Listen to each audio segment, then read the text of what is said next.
네, 최종 선택 내일 전략 함께합니다. 오늘은 SK증권 명동 PIB센터 김춘석 부장과 함께하도록 하겠습니다.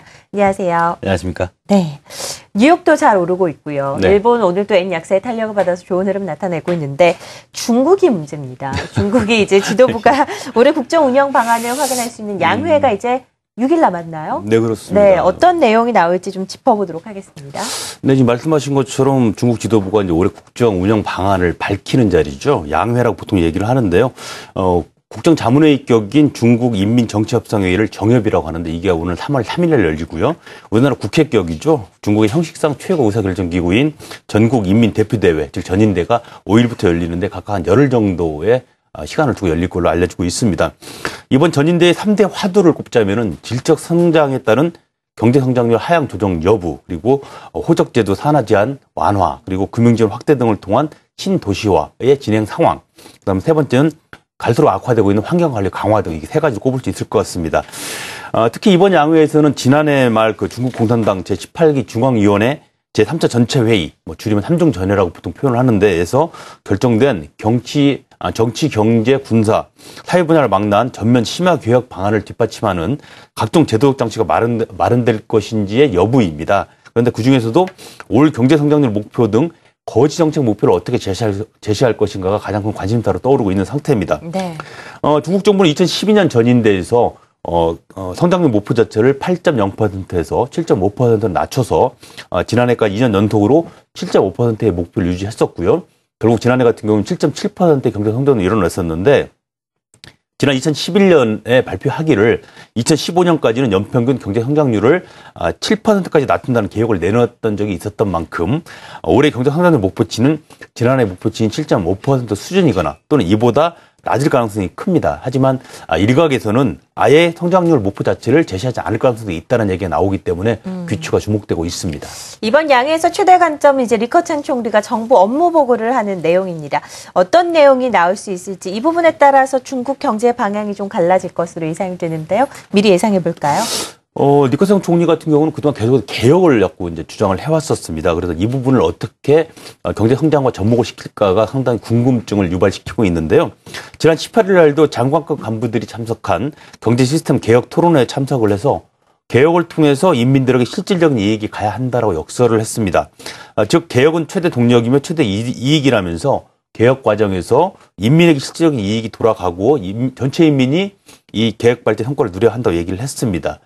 다시 바꿔 말하자면 경제 분야를 책임진 이 총리로서는 경제 개혁을 통한 민생 안정이라는 두 마리 토끼를 한꺼번에 잡겠다는 보관으로 보이는데 이거에 대한 실천 방안이 어떻게 나올 것인가가 궁금한 그런 부분입니다.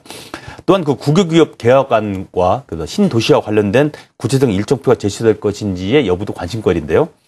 중국 정부가 최근 최대 국영 석유 회사죠. 시노펙의 핵심 사업부에 민간 자본을 최대 30%까지 투입하겠다라는 그런 발표를 하기 때문에 그 후속 조치가 어떻게 이루어질 것인가도 관심거리고요. 또 하나는 신형 도시화 정책 관련된 건데요. 이 정책 같은 경우는 리커창 총리가 제안한 정책인데 실행한 발표가 늦어지면서 늦어도 왔다는 점에서 구체적인 실천 로드맵이 나올 가능성이 크다는 점에서 관심을 끌고 있는 상황입니다.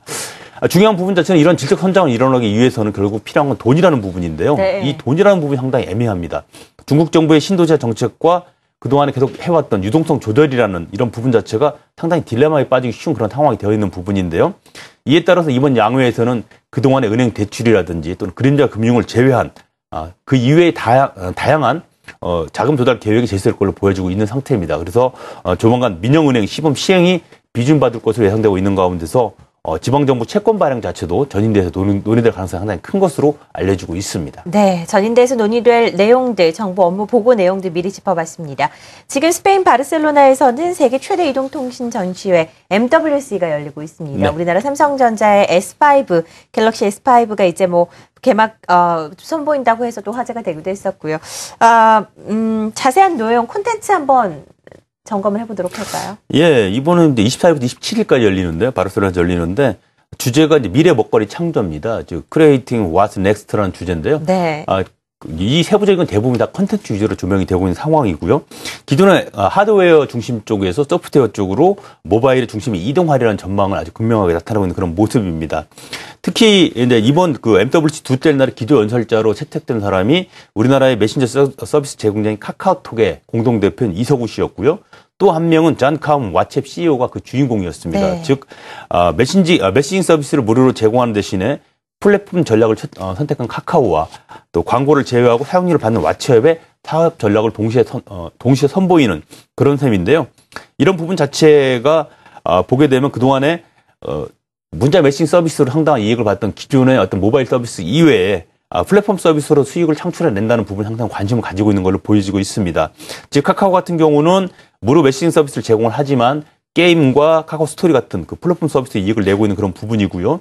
그래서 앞으로도 이런 부분에서 이익을 내자 뭐 이런 식으로 얘기가 되고 있는 부분이고 왓츠앱 같은 경우는 광고 없이 월 99센트에 달하는 99센트를 받고 문자 서비스를 제공하는 업체인데 일일 메시지 전송 건수가 200억 건을 넘는 북미 지역의 최대 업체입니다. 네. 그리고 또한 그 지난 20일 날이죠. 페이스북의 이 왓츠앱이 160억 달러, 우리나라 돈으로 약 17조 원에 인수가 되면서 또 한 번 화제를 불러일으켰던 적이 있습니다. 그렇죠.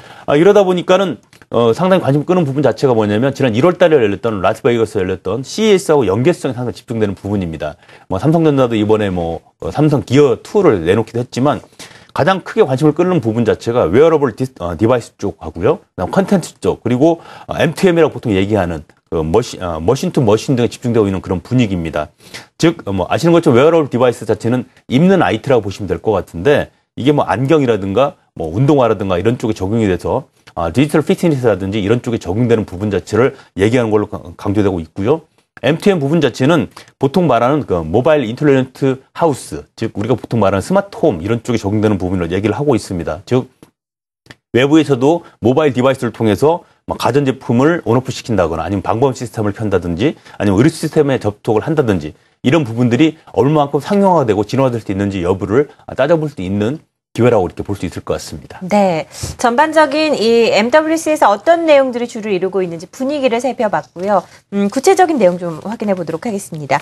중국 업체들의 신제품 공세도 계속해서 나오고 있다고 화면에 봤던 화웨이에서 입는 스마트 기기라는 우리 네. 웨어러블 IT라고 얘기도 하죠. 토크밴드를 공개했다고 하는데 어떤 내용인가요? 이게 토크밴드의 성능 자체는 제가 직접 써보지 않아서 아직 모르겠는데 네. 사실은 이 화웨이가 먼저 주목을 끌었던 것은 지난 16일에 발표했던 티저 광고 때문이었었습니다.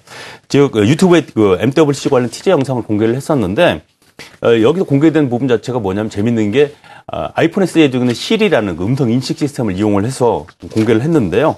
MWC 2014에서 세상을 놀라게 할 혁신적인 제품을 선보이는 것이 어디냐는 질문에 썸송 또는 프로트 이렇게 물어보더라고요. 그러니까 네. 아니다라고 얘기를 하면서 화웨이라고 얘기를 하는데 아시는 것처럼 썸송은 삼성이겠고요. 프로트는 애플이겠죠.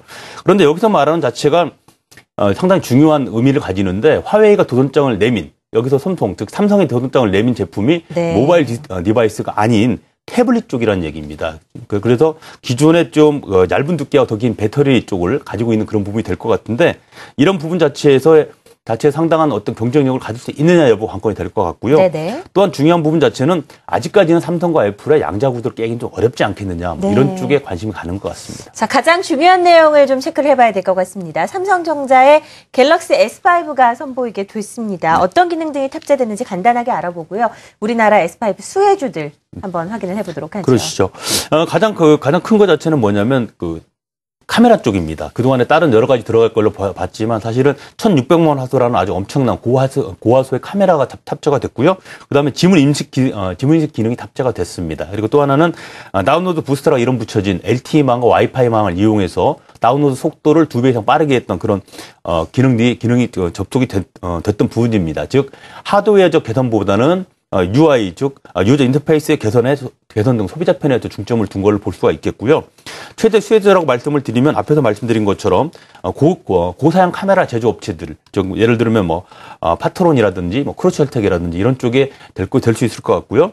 두 번째는 뭐냐면 여기 채택된 게 방수 방진 기능이 채택이 됐는데요. 이 부분을 채택하고 있는 케이스 업체들이 투여가 될 걸로 보고 있습니다. 즉, 서원 인텍이라든지 우제넨 한단 이런 종목군들이 수혜를 볼 수 있다 이렇게 말씀드릴 수 있을 것 같습니다. 네, 내일장 국내 증시 전망 좀 간단하게 들어보면서 마무리 짓도록 하겠습니다. 네, 오늘 박근혜 대통령이 향후 3개년간의 어떤 경제 계획 로드맵을 발표를 했는데요. 이 정책 관련주는 계속 쳐다보셔야 될 것 같습니다. 가장 먼저 되는 게 이제 컨텐츠 앞에서도 말씀드린 컨텐츠 부분이 될 것 같고요. 그다음 의료 쪽, 노인복지 쪽, 그다음 교육 쪽이 될 수 있을 것 같습니다. 그리고 마지막으로는 앞에서 말씀드렸던 갤럭시 S5 관련 부품주인데 기존의 부품주가 아닌 새로운 갤럭시에 들어가게 되는 그런 부품들을 눈여겨보시는 것이 좋을 것으로 생각이 듭니다. 네, 정책 관련주들에 관심을 가져보자라는 이야기까지 들어봤습니다. SK증권 명동페아비센터 김춘석 부장과 함께 최종 선택 내일 전략 함께했습니다. 고맙습니다. 감사합니다.